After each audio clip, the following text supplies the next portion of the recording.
तक जो मुहिम हमने शुरू की उसमें भी जन जन तक पहुंचाने में आप मीडिया का बहुत बड़ा सहयोग रहा है, इसलिए मैं आपका धन्यवाद करता हूं। और मेरी ऐसी मान्यता है कि यदि नशा मुक्त पंजाब बनाना है, रंगला पंजाब बनाना है, कानून और सरकार तो अपना काम कर भी रही है, लेकिन जब तक यह एक जन आंदोलन नहीं बनेगा तब तक इसमें जिस सफलता के बारे में अपन सोचते हैं उस सफलता को हासिल करना कठिन सा लगता है, क्योंकि कानून तो सब चीज़ों का बने हुए हैं, लेकिन उसके बाद भी कानून के आधार पर किसी बुराई का अंत हो गया हो ऐसा नहीं है। पर जहाँ जन आंदोलन बन जाता है वो ज़रूर सफलता की सीढ़ी पर चढ़ जाता है। तो यही सोच कर के मैंने जब से मैं यहाँ आया हूँ, और विशेष करके जब मैंने बॉर्डर के 6 में से 5 डिस्ट्रिक्ट में जो हमारे से पूर्व राज्यपाल थे उन्होंने विलेज कमेटियाँ बनाई हुई थी, और विलेज कमेटियों के साथ जब मैं बैठ कर के चर्चा कर रहा था तो वहाँ मुझे 3 स्थानों पर माताएं बहनें जो खड़ी हुई और उन्होंने जो वर्णन किया, उन्होंने कहा गवर्नर साहब और कुछ करो या न करो हमें कोई, लेकिन हमारे बच्चों को नशे से किसी तरह से बचाओ।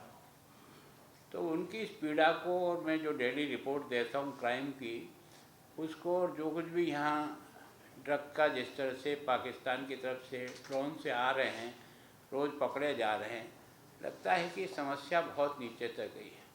और जब आंकड़ों का भी विश्लेषण किया तो वैसे तो नशा मुक्त भारत बने ये प्रधानमंत्री जी का 2020 से एक आंदोलन की तरह चल रहा है, पर चूँकि हम संपूर्ण देश में सबसे हाईएस्ट आंकड़ों की दृष्टि से अगर हैं तो हमारा पहला स्थान बन रहा है। तो मैं सोचता हूँ कि हम बॉर्डर की स्टेट हैं, पाकिस्तान की बॉर्डर से निरंतर इसकी जो है तस्करी हो रही है और वो नीचे जन जन तक पहुँच गई है, और इसलिए इसको मुक्त कराने के लिए जन अभियान से जुड़ना चाहिए। उसी समय सौभाग्य से दिसंबर के महीने में खुशवंत जी ने एक यात्रा की जिसके मुझे निमंत्रण देने आए थे मुझे कि मैं पिछले 2 साल से नशा मुक्त पंजाब बने इसकी एक मुहिम पैदल यात्रा से कर रहा हूँ। तो मैंने उनका कार्यक्रम देखा, मैंने कहा ठीक है, अगर आप इतना जनता के लिए कर रहे हो तो 2 दिन मैं भी आपके साथ चलूँगा। तो मैं 11 और 12 दिसंबर के दिन, 10 और 11 दिसंबर के दिन उनकी पद यात्रा में सम्मिलित हुआ। प्रारंभ हुआ पूजा सिंह जी के घर से, जो 113 वर्ष की उम्र के व्यक्ति हैं, और वो भी एक तरह से उस यात्रा में 500 मीटर तक पैदल चले थे उनके घर से प्रारंभ। तो 2 दिन के अनुभव से मुझे लगा कि वास्तव में ये आंदोलन सफल तभी हो सकता है जब जनता हमारे आंदोलन के साथ, गांव की महिलाएं, गांव के बच्चे, गांव के जनप्रतिनिधि, ये सब जुड़े। तो उसके बाद मैंने सोचा कि निश्चित रूप से मुझे भी कुछ करना चाहिए। तो मैंने अभी आपने देखा होगा कि मैं 6 दिन तक निरंतर जो है ना एक पैदल यात्रा में चला था, वो भी करतारपुर डेरा बाबा नानक के यहाँ से शुरू किया था और जलियांवाला बाग में समाप्त किया था। उसमें भी जनता का जैसा सहयोग मिला, लगता है कि जनता के मन में भी इस बुराई के खिलाफ लड़ने का मन से उनकी एक तरह से लग रहा है। खरड़ में भी मैं गया था, वहाँ भी जनता के साथ मेरा पैदल मार्च किया तो लगा कि वहाँ भी है। वीरेंद्र सिंह जी का एक कार्यक्रम हुआ था लुधियाना में, वो भी इसे था नशा मुक्त भारत के अभियान में, यूथ रैली के रूप में थी, तो उसमें भी लगा था। और इस कारण से हमने सोचा कि हम ये जो तीनों राज्यों का एक तरह से केंद्र बिंदु है, हरियाणा का भी है, चंडीगढ़ प्रशासन का भी है और पंजाब का भी यही है, अगर हम तीनों मिलकर के भी यहाँ एक जन जागरण में जनता को साथ लेकर मार्च करें तो शायद इसका एक इम्पैक्ट पब्लिक में जाएगा। मैंने दोनों मुख्यमंत्री से, हम दोनों राज्यपाल से, बाकी सब लोगों से मैंने बात की, यहाँ के जो सांसद हैं उनसे भी, साहनी जी से भी, सबका मानद बना के हमको करना चाहिए। इसके लिए मैंने सारे विश्वविद्यालय के वाइस चांसलर को भी इसी नशा मुक्त पंजाब बने, इसके लिए उनको यहाँ बुलाया, सबसे चर्चा की, राय ली, उनके विचार भी जाने। फिर मैंने सारे के सारे जितने धर्म गुरु हैं यहाँ अलग अलग, उनको भी एक जगह एकत्रित होकर उनसे भी पूछा कि इसमें हम क्या कर सकते हैं और आप हमारा इसके कारण क्या कि सब अलग अलग प्रयास तो कर रहे हैं यहाँ, कोई मैंने पहली बार शुरू किया हो ऐसा कहीं नहीं है। लोग अपने अपने क्षेत्र से अपने अपने हिसाब से बराबर अच्छा प्रयत्न हो रहा है। मैं केवल चाह रहा था कि सब सामूहिक मिल करके इसको राज्यपाल का आंदोलन नहीं बना करके जन आंदोलन कैसे बनाया जा सकता है, इसके लिए प्रयत्न करना चाहिए। तो मैं एक तरह से सबको मिलाकर इस कार्यक्रम को आगे बढ़ाने का प्रयास कर रहा हूँ। तो वैसे तो मेरी पंजाब के मुख्यमंत्री से बात हुई, लेकिन वो बेंगलोर गए हुए हैं स्वास्थ्य लाभ के लिए, कल शायद वो आएंगे। टेलीफोनिक बात मेरी हुई थी, वो भी इसमें आएंगे। हरियाणा के मुख्यमंत्री जी और राज्यपाल वो भी स्वयं इस कार्यक्रम में रहेंगे। दोनों स्पीकर साहब से भी मेरी व्यक्तिगत बात हुई, मेरी जिन जिन से भी हुई, रिटायर्ड फौजियों से हुई या और बाकी लोगों से, तो वास्तव में सब लोग चाहते हैं कि हम मिल कर के इस कार्यक्रम को आगे बढ़ाएं।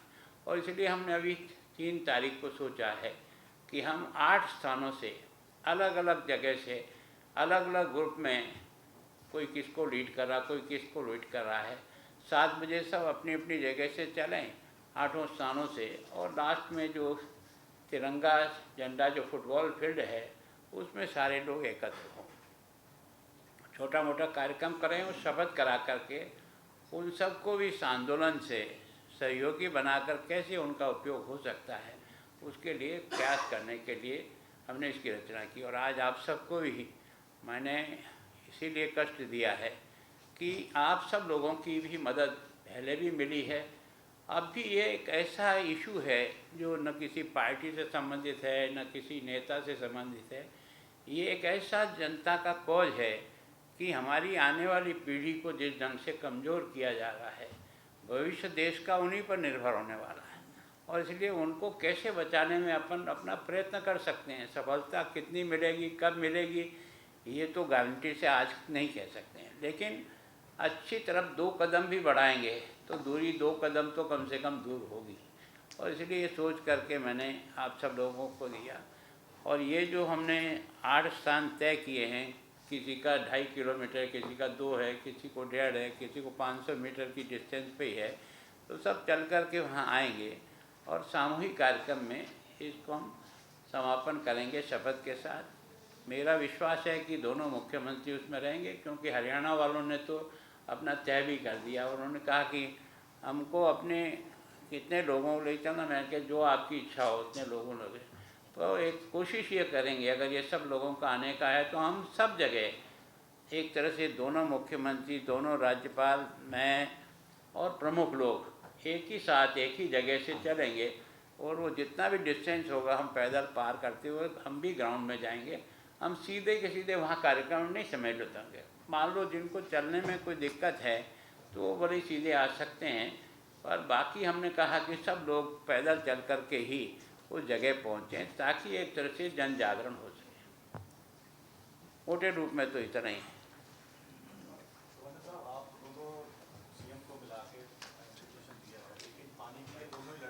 हाँ, देखो मेरा विषय जो विषय है वो इस प्रेस से, वार्ता से बिल्कुल अलग है। वो क्या कर रहे हैं उनसे पूछिए। मैं तो जिस कॉज के लिए चला हूँ, भले ही मेरे और उनके व्यक्तिगत कुछ विरोध हो सकते हैं, लेकिन ये कॉज ऐसा है जिस कॉज का कोई भी विरोध नहीं करता है, सब चाहते हैं।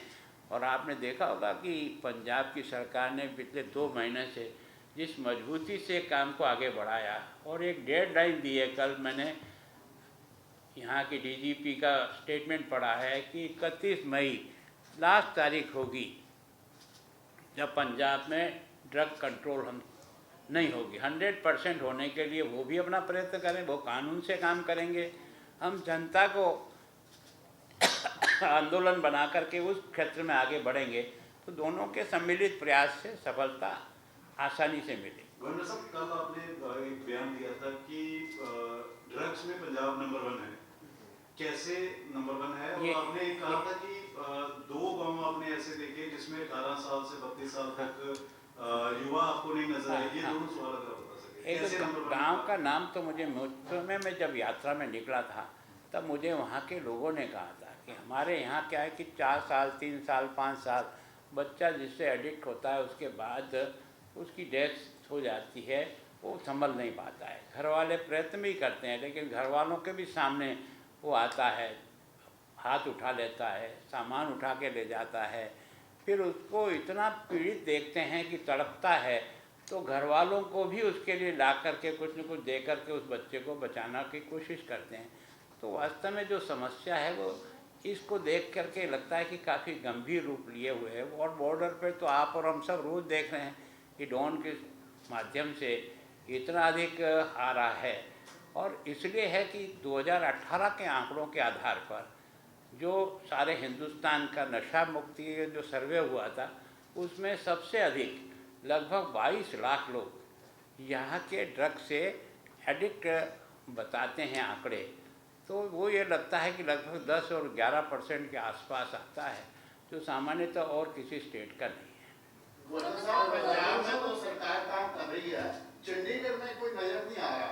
नशे के खिलाफ कोई अभियान जिस हिसाब से पंजाब सरकार ने शुरू किया होगा उस तरह का कोई अभियान चंडीगढ़ में नजर नहीं आ रहा, जबकि आप एडमिनिस्ट्रेटर हो। देखो, मैं सोचता हूँ कि शायद आप एक बार पुलिस के सारे आंकड़े को वापस देखना। चंडीगढ़ के आंकड़े में हमने कितनी रिकवरी और कितना काम किया है, मेरे कहने से नहीं, आपके अपने मीडिया के माध्यम से ही पता कर लीजिए कि क्या कर रहे हैं। एक पैटर्न शुरू हो गया है कि नशे के विरुद्ध जो कैंपेन्स चल रहे हैं, सिंथेटिक और ड्रग्स और जो हर्बल ड्रग्स हैं या ऑर्गेनिक ड्रग्स हैं उसको लेके, तो क्या आप इस पक्ष में हैं कि जो ऑर्गेनिक ड्रग्स हैं जैसे कि अफीम की खेती हो उसको वो एक ऑल्टरनेटिव देखो, कुछ चीज़ें ऐसी है जो राष्ट्रीय स्तर पर जिनके बारे में निर्णय होगा, उनका निर्णय करने का अधिकार मेरे को यहाँ नहीं है। जो निर्णय केंद्र की सरकार अफीम के बारे में क्या तय करती है, पट्टे कम देती है ज़्यादा देती है, उसका निर्णय वही कर सकते हैं। पर मैं सोचता हूँ कि जैसे मेरे राजस्थान में अफीम की बहुत खेती होती है, पर हम नशे में उस टॉप पर नहीं हैं। हम पैदा ज़रूर करते हैं लेकिन आदि कम है, आदि दूसरे लोग हैं। सब पंजाब में स्कूल्स के बाहर या स्कूल्स के अंदर जो टक शॉप्स है वहाँ पर 100 मीटर के दायरे में जैसे वो एनर्जी ड्रिंक्स बैन की गई है, क्या चंडीगढ़ के लिए भी कुछ ऐसा प्रयास हो रहा है? निश्चित रूप से कोई भी स्कूल कॉलेज और उसके आसपास में कोई ड्रग नहीं बिकेगी। इसको कानून की दृष्टि से भी जितना है, और इसमें सबसे ज़्यादा जो मदद कर रही है, हमने जितने ड्रोन पकड़े हैं या जो ड्रग पकड़ी है उसमें वहाँ के लोकल लोगों का सबसे बड़ा इन्वॉल्वमेंट है, उनके सहयोग से हम इसमें सफल हो रहे हैं। आपने जैसे कहा कि राजस्थान में पानी की फाइट चल रही है, उसको लेकर सेंट्रल गवर्नमेंट की तरफ से आपके पास कोई कंसर्न आया कि आप इंटरवीन करें दोनों मामलों में? किस मामले में? पानी के बारे में। पानी का जो मसला है, ऐसा है कि आज मेरा विषय नशा मुक्त है, आप दूसरी तरफ गाड़ी चढ़ा दोगे और इसी को मेन न्यूज बना दोगे, तो नहीं सर, ये भी बड़ा सेंसिटिव मसला है। ये सेंसिटिव टाइम पे करेंगे ना, सेंसिटिव टाइम पे जब आप और मैं मिलेंगे तब करेंगे। राजस्थान में जैसे आपने कहा कि अफीम की खेती होती है लेकिन आदि कम है नशे के, तो आपको लगता है पंजाब में नशे अफीम की खेती होनी चाहिए?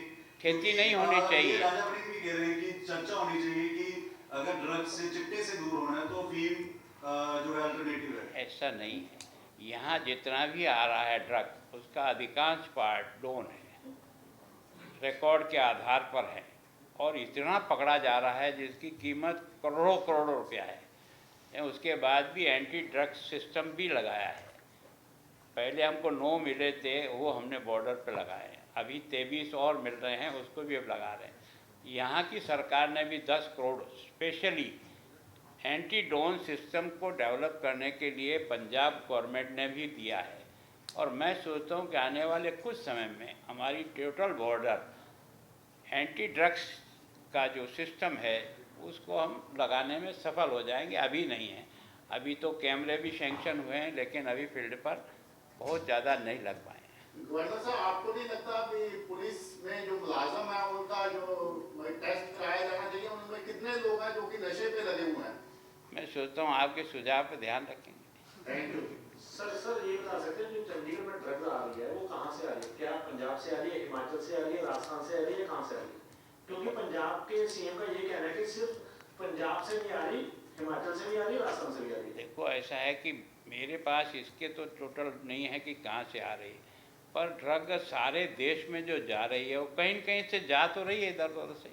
सर ऐसा तो नहीं है कि सारा देश, अगर ये नहीं होता तो प्रधानमंत्री जी 2020 से नशा मुक्त भारत का नारा क्यों देते? सर, एक जो नशेड़ी को नशे से मुक्त करवाने के लिए इलाज की भी जरूरत है, डाइट की भी जरूरत है, उस सिलसिले में देखो, वो केंद्र भी यहाँ चल रहे हैं, बहुत बड़ी संख्या में चल रहे हैं, है ना। जो स्वयंसेवी संस्थाओं के द्वारा नशा मुक्त और पुनर्वास करने की दृष्टि से 100 केंद्र चला रखे हैं, 46 केंद्र राज्य सरकार के भी चल रहे हैं।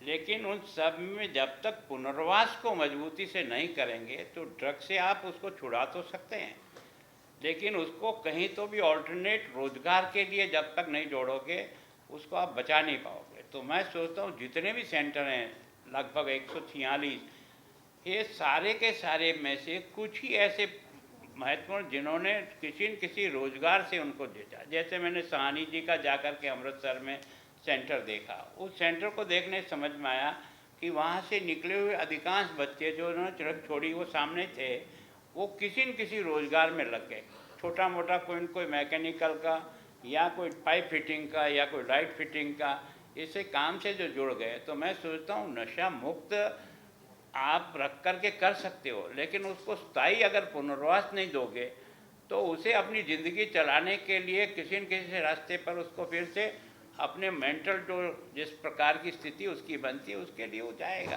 तो वास्तव में पुनर्वास उतना ही आवश्यक है जितना उसको नशा से छुड़ाना है। साहब, चर्चा ये है कि सिंथेटिक जो नशा है उसके अगर कोई बदल चाहिए तो वो अफीम या कोई और कुदरती नशा वो है, तो चर्चा की बात की जा रही है, इस पे चर्चा होनी चाहिए। पंजाब में अगर नशा पूरी तरह खत्म करना है, सिंथेटिक के बदल में जो देखा जा रहा है, आपको लगता है सही है? देखो, यहाँ जो है ना वो सिंथेटिक ड्रग्स सबसे ज़्यादा है और सिंथेटिक ड्रग्स से ही सबसे ज़्यादा नुकसान हो रहा है। और ये जो आप सब लोग देख रहे हैं कि आजकल बच्चे जिस प्रकार के टेंशन में रह कर के अपने हाथ से इंजेक्शन लगा रहे हैं, सूंघने की दवाई आ गई, मेडिकल स्टोर पर कितनी दवाइयाँ ऐसी है जो नशे से जुड़ी हुई है। तो एक तरह से इन्होंने जिस प्रकार से कॉमन छोटे से छोटे बच्चों तक पहुंचाने का काम हो गया, उसको किसी तरह से जन जागरण से, और मैं सोचता हूँ सबसे मजबूत कोई हमारी हेल्प करेगा तो आने वाले बच्चे करेंगे। हमारा जो फोकस है वो सबसे पहले स्कूल और कॉलेज है, जहाँ कम से कम हम नशे पर किसी तरह से पूरी तरह से लग कर के उस पर काबू करें तो 10 साल बाद यही बच्चे ड्रग मुक्त पंजाब के रूप में दिखाई दे देंगे। तो मैं सोचता हूँ कि बुराई जो भी है उस बुराई को समाप्त करना है, तो बुराई का प्रारंभ जहाँ से हो रहा है उसको ही अगर ठीक करने का प्रयास करेंगे तो असर ऊपर आएगा। धन्यवाद। और कुछ? सर, एक लास्ट सवाल, not related to this, but केंद्र सरकार ने जातीय जनगणना के ऊपर कहा है कि अगली जनगणना, मैंने क्या कहा कि आज मैं नशा मुक्त पंजाब से आगे कहीं इधर उधर नहीं जाने वाला।